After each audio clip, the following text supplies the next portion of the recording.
Welcome back to the Common Sensibility Podcast. We're back here at the Coffee Bunker again. We've got three special guests. Shyla, Raymond or Ray, you'll hear both of them, and Lewis. They are connected to the Coffee Bunker in multiple ways, but also most importantly, they are United States veterans. So thank you all for coming in today. Can you give us a 30-second little bio about who you are, what branch you were in, how long you served, and when you got out? I'm Lewis Roberts. I'm a front desk coordinator at the Coffee Bunker. I was in the United States Army from 1987 to 1990. Yeah, that's good. Go ahead. My name's Raymond Queen. I'm the Director of Veterans Active Engagement here at the Coffee Bunker. I was in the U.S. Army. I was 11 Charlie, 120 millimeter mortar gun. I served from May of 2005 to May of 2010, and I deployed to Iraq from November of 06 to January of 08. Thank you. I'm Shyla Bailey. I was in the U.S. Navy for over 10 years. I got out. I was in from 2001 to 2012. And I was on several different commands, and I deployed to the Middle East in support of OEF. All right. Well, again, thank you all for your service. And thank you all for coming in and helping tell your story. So what did you all think civilian life was going to look like before you came back? And anyone can talk freely, so please just kind of let us know. I never planned on getting out. That wasn't the goal. The goal was to do 25 a year, you retire. And then that changed due to some issues that came about after deployment. So my wife and I decided the best thing to do would be to get out and work on my medical stuff. And so I had no clue what civilian life was going to. I thought I'd get out, I'd find my niche, I'd work there for 20 years, and I'd be done. That did not even come close to happening. I felt surrounded with so many different things, trying to find that sense of purpose. Because that was the thing, when we leave the military, that sense of purpose, that sense of belonging just vanishes. You see your buddies that are bullying or doing all these other things, and you're cut off from that world. And if you weren't even kind of prepared for it, then it's lonely and it's hard and it's just a pain. Yeah. Yeah, I didn't plan to get out either. I was going to shoot for 20. But my circumstances changed, and I actually didn't know what to expect when I got out. I thought it would be a lot easier to find a job and transition those skills over, and it was, in reality, it really wasn't. And so it was hard trying to find that, like he said, like that sense of purpose, and change your life. It's a whole lifestyle change when you get out of the military. No more PT, no more. Yeah, that's what I expected, is kind of like a little bit of freedom from that everyday have to routine, and it would go to, I can do what, within reason what I want to do during the day instead of having somebody tell me what to do all day. But I didn't really know what civilian life would look like for me, because I planned on making a career out of it. I ended up breaking an ankle and ended up taking it early out to come home. So I wasn't really thinking about civilian life when I was getting out. I was thinking about what I could do to advance my career. But I do remember, I thought, that freedom and that structure, and that routine, I'm going to enjoy missing it. But when I got home, I didn't really enjoy missing it. I missed the people. They became my family. I missed the routine, every day getting up, and doing PT, and so that was kind of a struggle for me when I got home, and to find my place, like what can I do now, after the military, what did the military prepare me for, which it prepared me for life in a lot of ways, grew me up and prepared me for life. It just didn't really, they didn't really tell me, hey, this is what kind of jobs you can get, with your training. I had to kind of find that out myself. So were all of you roughly out of high school when you all enlisted? Yeah. Yeah, I started looking in high school. I started looking at the ROTC program, and I decided that I was playing sports at the time, and I thought I was going to go to college playing sports, and that dream didn't work out. So when I was a senior in high school, it was too late for ROTC. I could have gone to the college ROTC program, but I decided that I would just go in regular Army and try to go to OCS, Officer Candidate School. And didn't end up doing that. Didn't stay in long enough to do that. Scores weren't high enough to do it either. So, to be honest, Yeah, I did high school, JROTC, all 4 years. The whole plan for since I was a kid, I used to, have my aunt making Army uniforms when, I was 6 or 7 years old. The plan for most of my young life was everybody knew I was going into the military. So there was college wasn't a thought. I had to barely squeak by in high school because I had to have a diploma, and that was the only reason why I got one. Otherwise, I would drop that one directly into the military. So yeah, it was interesting. Yeah, it sounds like it is. So it sounds like that regimen that you got to do this every day is probably something you didn't even recognize until you were out, correct? So now that you're a little bit older, you've been out for a number of years, do you use that to maybe help control your life and help guide you in a way to, maybe you don't have a drill sergeant or whatever there, maybe you have a mental thought of like, I need to do these things. Can you talk about that? Is that something maybe that helps you keep moving day on a day, or day on after day? I can't even think of the words I'm trying to say, but I mean, the routine helps quite a bit. When you get out, you kind of have this period where you rebel against any sort of routine. And, I had a blue mohawk for several years because I couldn't do that in the military, and, that sort of stuff. And then you realize that routine is extremely helpful. And working in a place like the Coffee Bunker, like, I love this place, but it can definitely be chaotic. So having that routine now and having that stability helps me get my job done and make sure that we're serving veterans every single day, because you can get caught up in the chaos of this place really quickly if you don't have that sort of thing. yeah. Today is a little chaotic. We have a radio remote going on. We have a bunch of pizza for our veterans. Anyone else on anything that you've learned from the military that you brought back to civilian life? so for me, it was just kind of that hard charge and drive on through any problem. That has been the biggest thing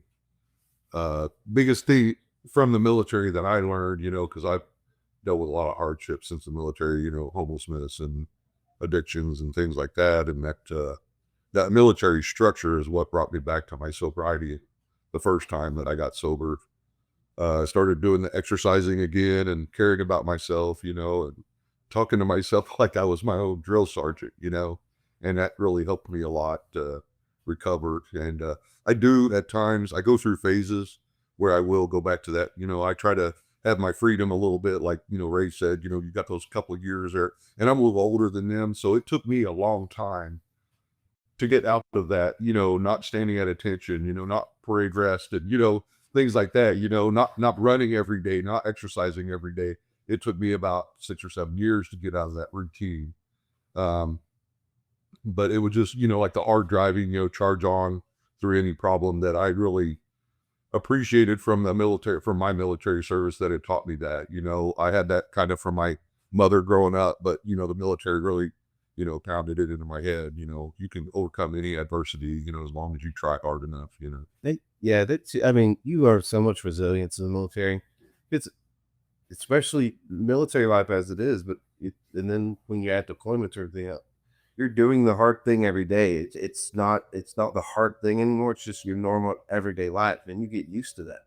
So when you're in the civilian world, one of the coolest things about being a veteran and bringing it into the civilian world is you're used to dealing with the BS. You're used to dealing with hard situations, and you can get through anything. You have that drive and that will, and you're just going to realize that and to be willing to embrace that again, which can be difficult at times for some people. In the personalities, we've all learned how to deal with different personalities, because in the military you have different personalities, and it's no different. Yeah, Any other buyer, we have a long memory. We're with them. Oh yeah. How is that? I mean, you all come to the bunker here, and we'll kind of touch on some things because it sounds like all your life experiences is the reason probably why you work here and how you were helping these people. But meeting a veteran on the street, like, what is that? I mean, you were just talking to this gentleman over here, and you started asking certain questions. I'm like, I don't even know what he's talking about. So, how was that? I mean, that's a brotherhood and a sisterhood that is no one else can even relate to. So, how does that feel? How does that connect with other people? It's wild. Like I carry my business card with me everywhere I go. If I see somebody that I know is a veteran, either a lot of us wear veteran apparel, hats, t-shirts. Then you can just come on certain people's bearing, that sort of thing. I walked up and say, hey, do you know what Coffee Bunker? Have you ever been here? And kind of give the spiel about what we do, because a lot of people don't know, or they don't reach out for those resources. They don't know what they need. And like, that's one of the things we do here is guys that come through the door, they don't know that they need these resources or that resource or what have you. They just know they need something, and they are drawn here. That's how we all are. We're drawn to veterans. And so when guys walk through the door, they have no idea if they're crisis. They just know they need to be somewhere. They come in and we're able to help them. So like, anytime I'm in public, anywhere, I was on a cruise a couple of weeks ago, and it was handing out my card to other veterans, because it's just you're drawn together. It's a family kind of, I mean, I don't care what branch of service you were in, I appreciate your service to the country. And I also know your mindset, because we all kind of have the same mindset. And for me, I can sniff out veterans. I say this, because I can see people on the streets, and I can usually tell whether they're a veteran or not. It's just something funny. I don't know what it is, but I just get that. I can look at somebody, and especially their bearing, like you said. I don't necessarily nowadays with the apparel, the military apparel, because a lot of people wear it, and generally those people, if they don't have the right smell to them, to me, I usually ask them. Yeah. But I can generally walk up to people and say, "What branch were you in?" And they go, "Oh, yeah, how'd you know?" And it's a strange thing. I don't know how it comes about. And it's also like a different level of trust. Yeah. And you know that you accept each other, you can depend on each other, and we support each other. Yeah, and you can talk to each other, because a lot of us have been through the same experiences, and this is one of the things that I love about the Coffee Bunker. I was homeless when I first came here. I was hungry. I was more interested in the food and not the people. I didn't want to be around people. I didn't trust people. And my second day here, I sat back here and talked to an older veteran who had never really talked to anybody before. And he told me his story. And I was like, wow, like, he trusted me with that story that he's never told anybody else. So I know that I can trust him with my story that I have to tell. So I'm going to be able to get through life, because the story has bothered me. The story is the reason why I'm out there, because I don't have anybody I can trust. I don't have family. I don't have friends. And I found that. I found this family here, and when it all started, they sent a therapist out to the park that I was in to talk to me. And I asked her, I said, "What branch were you in?" And she said, "Well, I was never in the military." And I told her, "Have a good day." And she said, "Well," I said, "I don't want to talk to you." So they sent a lady down there that had been in the Navy, and I sat and talked to her for 4 hours. And then, that helped me to keep coming back to the coffee bunker, because I was shy of people, of crowds, and I didn't trust. It was trust. Yeah. But then I got to know it, and with this military thing, we trust each other. And we can tell each other things, share our experiences. And when I'm going through things, these older guys have already been through, even in life, or in a mill, or with the VA. Trying to navigate the VA. These older guys have been through it, so I can say, hey, file this paperwork or do this. And the Coffee Monster was born out of a situation just like that. Our founder, Mary Ligon, created this place because her son was a Marine. He 2 tours overseas, and he came back, and he struggled very hard. And he tells his mom, I don't have anybody I can talk to. And shortly thereafter, ended up taking his own life. And Mary created this place because the whole point was no more Daniels. She didn't want anybody else's family to have to deal with the tragedy that her family had to deal with. So she wanted a place where veterans can go and feel at home. And that's what she created. It's been through several transformations, from a hangout place at one point to now a resource hub. We have every resource a veteran could need. If we don't have it in the house, we have a partnership with somebody who can provide it. And that is rare. There are a lot of military organizations in my life. There are 46,000 veteran serving organizations in the United States at any given time. And they all do different things, and a lot of them do very, very good jobs. But the Coffee Bunker is extremely unique because there's such a low barrier to entry here. It doesn't matter if you're dishonorably discharged. It doesn't matter what your situation is. there's justice involved. Yeah. It doesn't matter. We accept all veterans and their families. Yeah. You took the oath, you're welcome. There are some exceptions under certain circumstances, but for the most part, we deal with, we have a direct relationship with the Veterans Treatment Court in Tulsa County. We bring veterans from there, felons. They come here and they do their community service, and they end up staying here. Like it's like no other place I've ever been to. It's wild. Well, you guys are knocking my socks off because, I've heard so many stories, but just hearing from you three, that's really just, maybe I want to go run through a wall right now. I'm sure Nick does too. I want to pick on you a little bit, Shyla, sorry. I said I'll go with it. That's why I have to write it down because I'll screw it up. As a woman in the military, I don't know the statistics, but what are maybe kind of the misunderstandings of, we've heard all these stories where gentlemen or guys are living on the streets and things like that. What are some of the misunderstandings of the woman coming back from service? I think the military in general is like predominantly male, but it's changing as the years come. I think it's changed a lot. We know definitely were a lot more men when I was in, so a lot of them just aren't aware of the resources that are available to them. For one reason or another, I don't really know. I don't feel like I had that problem because I felt connected to the resources that I needed when I got out. It just takes a long time to navigate them and figure out how to use them. And it just knowing what's out there. Staying informed so people disconnect when they get out. Yeah, because it becomes so frustrating to find those resources, and that's what I love about the Coffee Bunker, because all those resources come together here. You don't really have to go out and look in different places for those resources like we did when I got out. I did, because they didn't have a Coffee Bunker where these resources, they didn't tell me anything. Yeah. They're just, here's your DD-214, have a good day. So they don't tell you anything. They didn't tell me anything about anything. I will say though, I had to find out the resources. Like I didn't know his the VA that much when I first got out. I was still like 30 years old, something like that. So I was pretty healthy at the time. I didn't have any like major needs or anything at the time.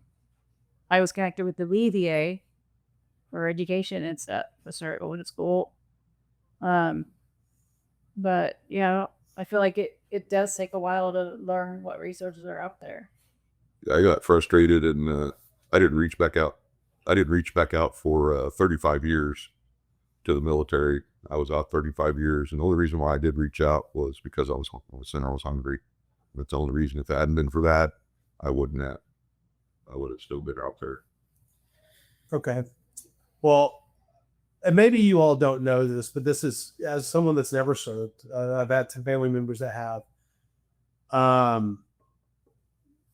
The general public, what do you think maybe some of their misconceptions or misunderstandings of veterans coming back, transitioning, those types of needs? What have you experienced and felt, and what do you wish they knew more of to make a better cohesiveness between our civilian life and our veteran life? Maybe that's a loaded question. I don't know, but I just think, luckily I've had veterans in my life that I listened to some of their stories, and I understood I've always had a support, but there are people that don't support. And my goal and our goal with this is to give exposure to the coffee poker, what you all are trying to do, but also bridge that gap between civilians that don't understand and you all. So can you guys give us some understanding of what you wish people may knew more?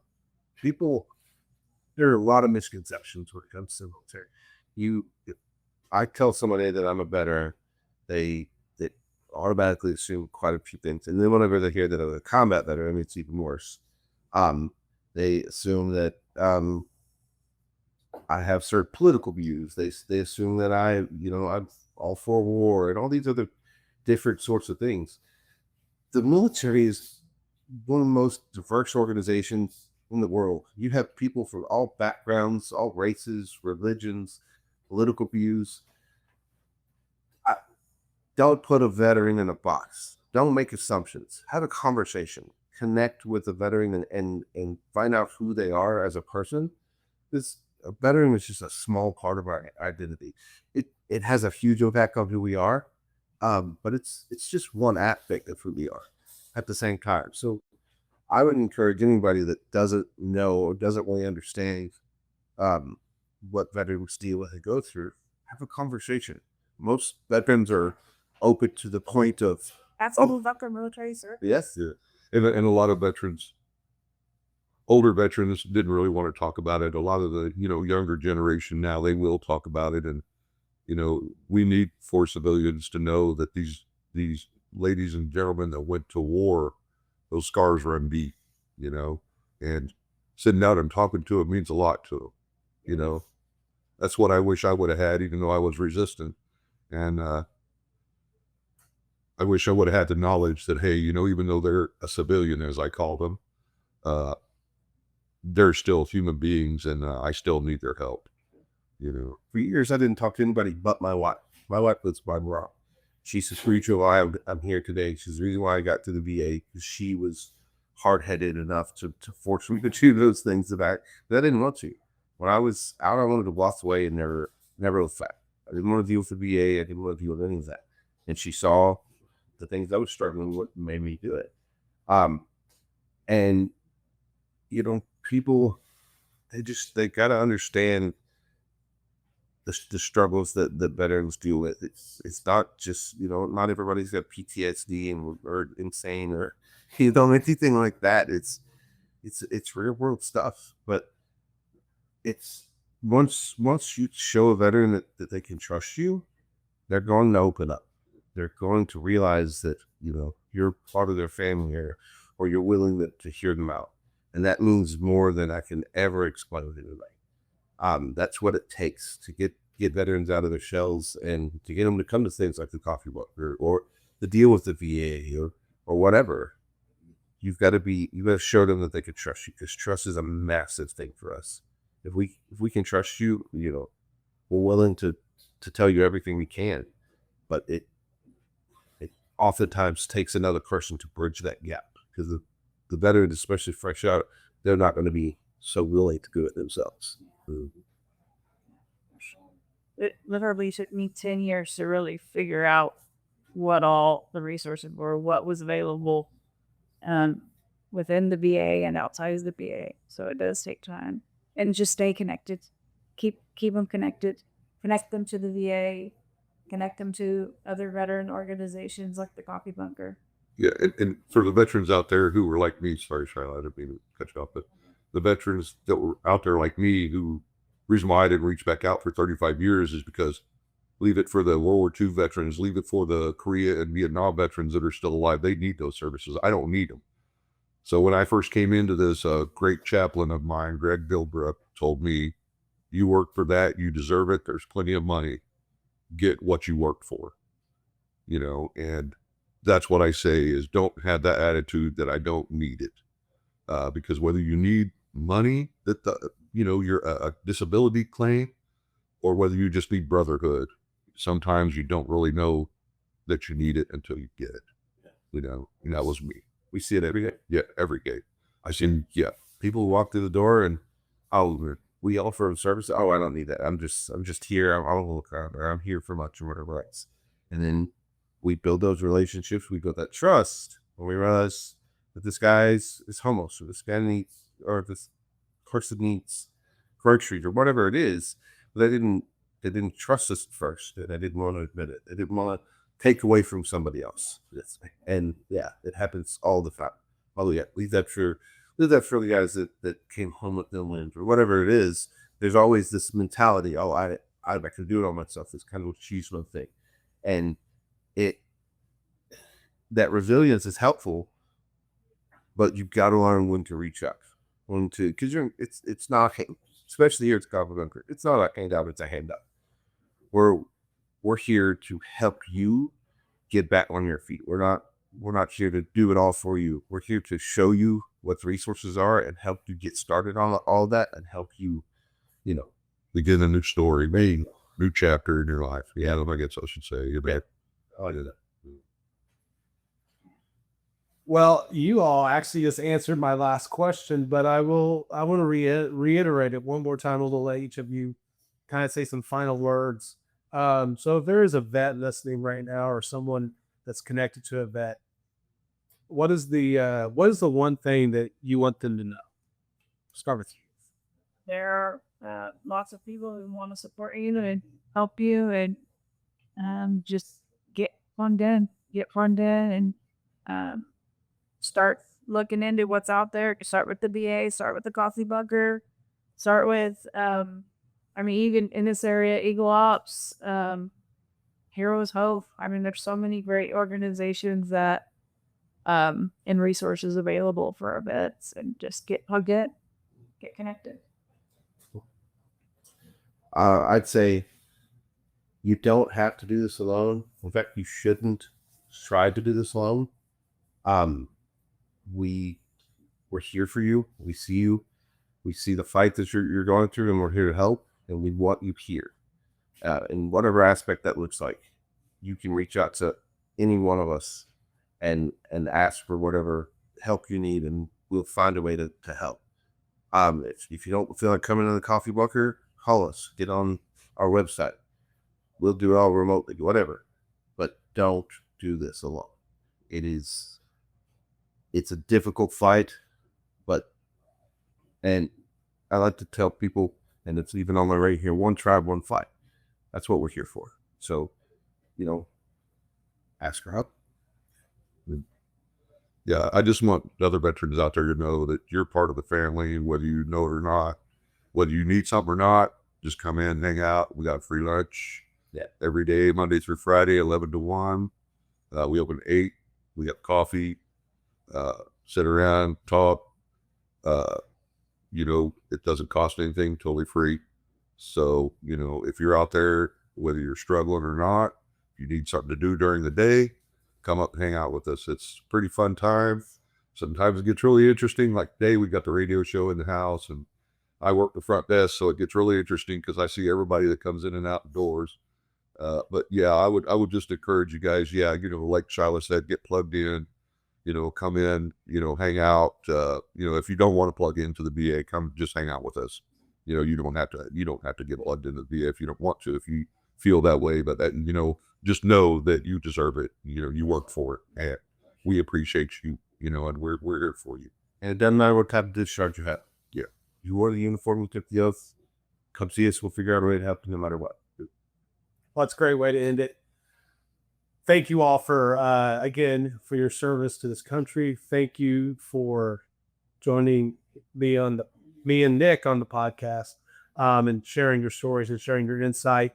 And I do appreciate that. And thank you, listeners, for listening to the Common Sensibility podcast. All of our podcasts are out on Spotify and YouTube. One of these days, we'll get a camera out there so you can see everyone's beautiful faces. Yeah, glad we're here before the camera. Yeah. Well, we're gonna come back for episode 2. But thank you all, and go out there and have a great day.